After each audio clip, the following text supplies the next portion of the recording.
race 2 of the evening here at Imola in the BSR MX5 Monday Cup, and as you see, the grid is up on screen right now, which we'll take you through.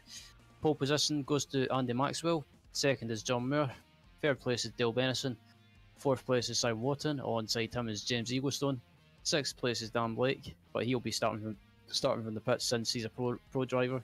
Seventh place is Martin Sampson, eighth place is Steve Cooley, ninth place David Ayres, 10th place is Ralph Connon, 11th place is Mick Barry, 12th place is Edward May, 13th place is Jez Banks, 14th is Carl Hardy, and rounding out the grid is Alex Rivette in 15th place. Yes, we are ready to go. And yeah, here come the lights. As the lights just come on, and we're just waiting for the lights to go out, and we'll be underway with race 2. As Andy Maxwell gets a great start off the line. Also, so does Simon Wotton has a great start. Fair place. There's contact in the background. It was it was maybe James Eaglestone, yes, having some contact with Martin Sampson and Steve Cooley. Also, I think was Sampson lost the car. That was Martin Sampson, and unfortunately had nowhere to go. As one of the result clothing cars is off, and also one of the year 1 racing cars is hit the wall and blew an engine. Man, what a tough day for Alex Rivette. He is off once again with a problem in the first corner, if that, and also Ralph Karin and that Martin Sampson, and I think one other car was involved in that mess. After all of this, Andy Maxwell, still your race leader, John Moore, still second place, James Eaglestone up 2 places, then Simon Wotton and Steve Cooley, your top 5. I have to say, Marco, that was a bit of a it was a chaotic start to race 2. Just mayhem everywhere in the first few corners. Yes, we will go to the replay very soon, as we see now John Moore defending from James Eaglestone at the Variante Alta on the inside. The Fury Simsport driver, and Moore will be tagged with a big slowdown here. Yeah, there's a slight bit of contact between the two year 1 racing cars as they were side by side. So, as Steve Cooley tries to go up the inside of James Eaglestone, and can't get the move done, unfortunately. But that's allowed one of the other Fury Simsport cars with Edward May to close right up behind him, and behind May is a year 1 racing car of Simon Wotton. It's all happening here with Eaglestone, Cooley, May and Wotton scrambling, fighting for position, as Maxwell 3.5 seconds in front of this quartet of drivers here as they go to the Tamburello for the second time, with May trying to put on a move on Cooley, almost hitting his teammate. Nice work on the brakes there, and a little bit of bravery needed there from May. He made it work, and he's up to P3. So year 1 Fury Simsport, year 1 and year 1, your top 5, the 2 teams that really have worked hard last season and really came to the forefront in the previous season of this championship.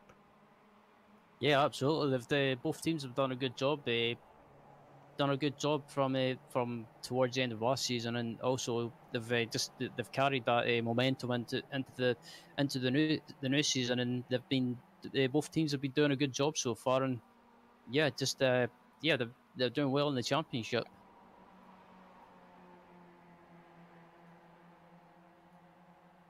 Is currently still leading at the moment, and got about a 4.5 second gap. Current leader at the moment is Andy Maxwell, who's managed to increase and make a bit of a gap, while other people behind him have been having issues and getting tripped up amongst each other. So yeah, Andy Maxwell's just said, "See you later, boys." Yeah, Alex Rivette trying to make the magic work once again. In race 1, he had to come to the pits and managed to stay on the lead lap in order to be eligible for the reverse, as James May is putting pressure on his teammate as they go down to the first Rivazza corner, and Edward May, who I can say was the quickest driver in last race, trying to get back a win that I think he don't say it was a slam dunk, but he could have been in the hunt for the race victory. He was third in the end. But you know, that big slowdown really penalized him earlier in the night. Maxwell 06.5, 06.2 for May, so he is not wasting any time. 10 places gained. So far, the biggest mover of the race, Edward May. Yeah, I just have probably a bit off topic, but did I hear you, Marco, say calling James Eaglestone James May? Could have been possible. Very possible. I'm surprised I didn't say that earlier. I mean, you know. Yeah, I just noticed it, and hopefully no one else noticed. oh, that made me laugh. I Oh, feel man. bad. He is my favorite one of the three guys of Grand Tour, so might be why. Oh, that was funny. John Moore is around. John Moore's having issues. Yeah, big issues. Replay of that very quickly. Clipping the grass at Tosa. Then saving, then wide again. Man, it's a spin that never stopped, basically. As we have Steve Cooley pointing in the wrong direction. I wonder what happened to Steve Cooley. I wonder if he had judging by the front end of his car, he might have had contact with someone, possibly. That was coming out of Piratella and down into Acqua Minerale, no, all on his own. Oh, he just hit the wall by himself. Big side hit there. It's an easy mistake to do in that corner or on the exit of that corner. If you take too much exit curve on the outside, and it can. I've done it myself. It can spin the rear wheels up, and you're just a passenger. It's a track that really punishes your mistakes. So very few tarmac runoff areas. You see grass, gravel all around. Those walls are certainly close to the track in many places. So it's really a track that punishes you for those mistakes. Yeah, absolutely. I mean, Imola is one of those tracks. It's a fantastic track, but as you say, Marco, if you make a mistake, it can punish you. It can punish you, and it can punish you big time. As we look back up at the front with second and third place, the two Fury Sport team. I have to say, Marco, it might just be me, but they seem to be closing that gap pretty quickly on Andy Maxwell in front of them. You are not mistaken. The gap is now 1.5 seconds, and if I can bring on the screen the time delta between first and second place, you can see that that it's not working because it's from the last 5 laps. We only had 3, so now it should work.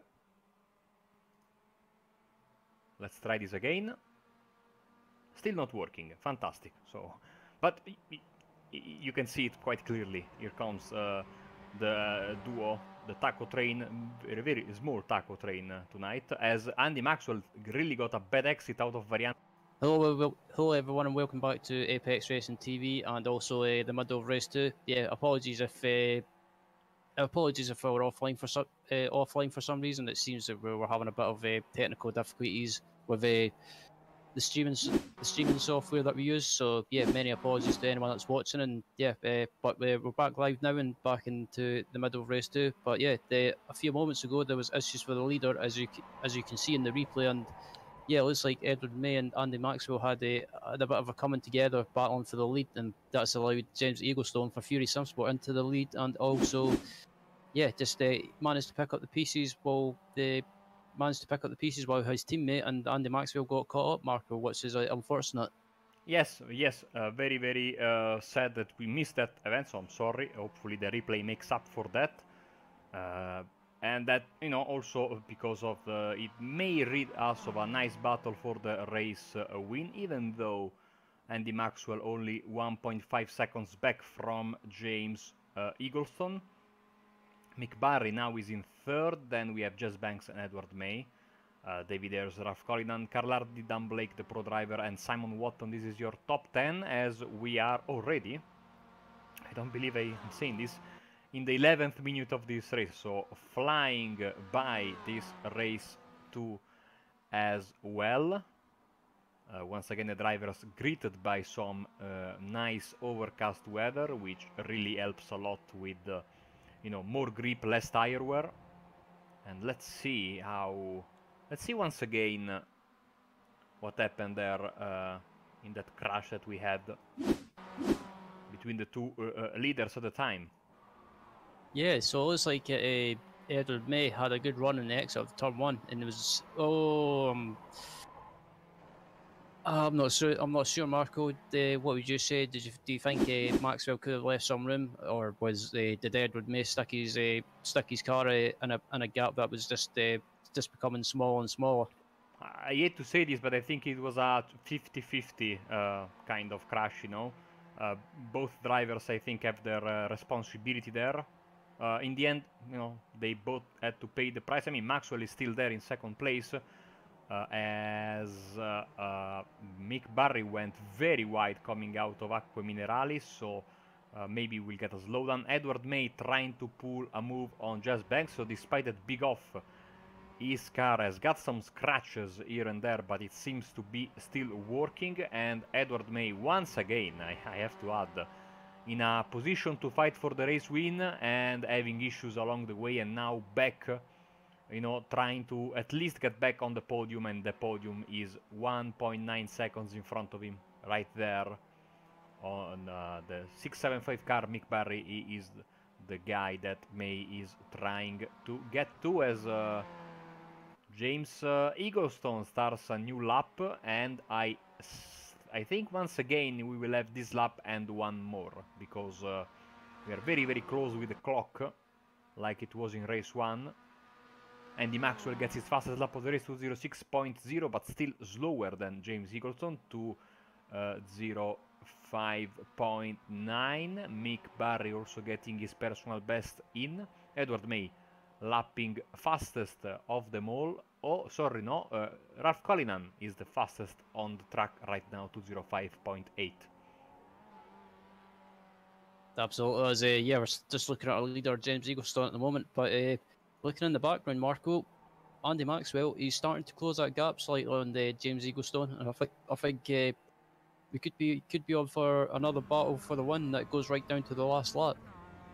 Looking at his onboard, it seems like his car is okay, which is, I mean, that both his car and May's car are okay after that contact is quite surprising, considering how delicate the MX5 is.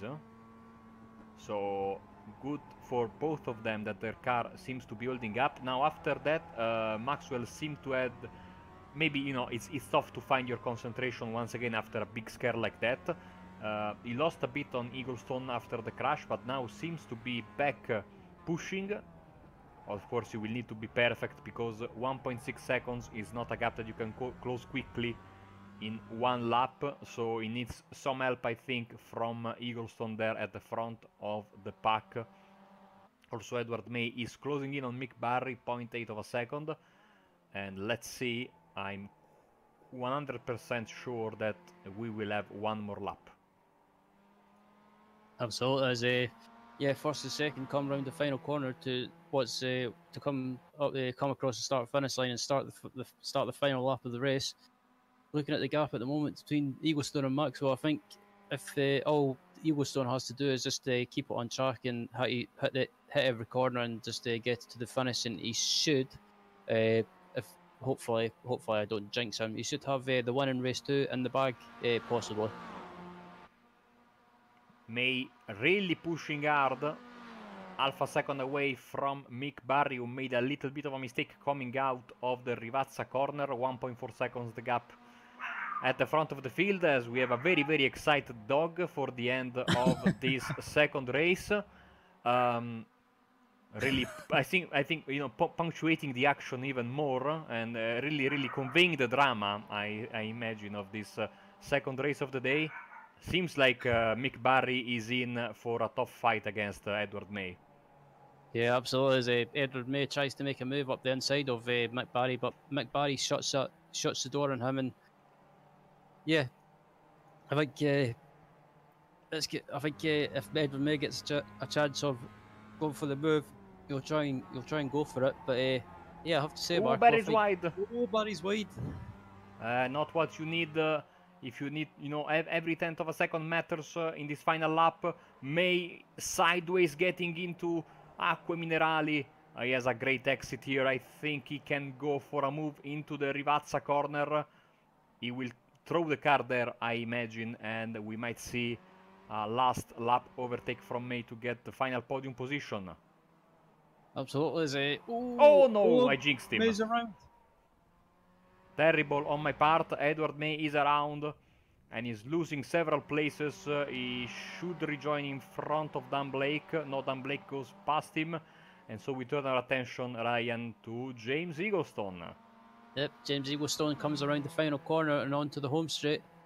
And, yep, James Eaglestone is going to take the win in race 2. Not far behind him is Andy Maxwell in second. A great drive by Andy. And, yeah, just waiting for Mick Barry to come across the line as well and to take a well-deserved podium. And, yeah, Mick Barry crosses the line. Jez Banks and Ralph Collin are going on to... Oh!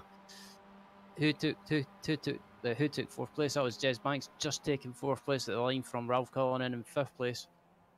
And then May, what could have been, finishes in P9 or immediately toes back to the pit. So frustration, I think, for him. He knows he had potentially 2 wins. You know, could have had 2 wins in his pocket today at this point. And he has nothing to show for his great effort in both race 1 and race 2. So he will try his best, I think, in race 3 to try and get, you know, a good result to finish off the evening. Steve Cooley. Steve Cooley possibly out of fuel. That car is... either he's waiting for his teammate Alex Rivette. I think everyone will finish on the lead lap, so we might have a big reverse. Or he knows that they show a lot of the cars that are still on the track after the race and he's getting some TV time for his sponsors. We will have to ask him, I think, after the race. Okay, no, he's waiting for his teammate to give him a push. Hopefully they don't wreck, because it's so easy to turn around an MX5. Given their, you know, round rear side. Where is Martin Sampson? He is coming out of the Rivazza corner. He maybe shouldn't be able to make it. Let's see. So, Rivette takes the position. Does Cooley have enough of a run? Here comes Sampson. Let's go to the chopper. Oh, Cooley makes it with ease. More or less. Oh, man. Oh. And he has to avoid a couple of race cars there. In what was a very thrilling finish for P14. And so, I think, Ryan, we can go to through the final race results of race 2. Indeed, as just waiting for the results to pop up on screen, and then we'll take you through them as they're up on screen now. Yes, James Eaglestone takes a fantastic and well-deserved victory in race 2. Andy Maxwell doesn't finish far behind him in second place. Mick Barry takes a terrific third place to round out the top 3. Fourth place is Jez Banks, just taking fourth from Ralph Cullinan in fifth. David Ayres is in sixth. Dan Blake at seventh. Eighth place is Carl Hardy. Ninth place is Edward May. Dale Berison rounds out the top 10. 11th place, I should say, is Simon Watton. 12th place is John Moore. At 13th place is Alex Rivette. Steve Cooley finishes in 14th. And finishing in 15th is Martin Sampson. And I believe that is I believe that was the cars that finished the race. Anyone else that did finish, or most every car finished in the race. So yes. Yeah, happy days.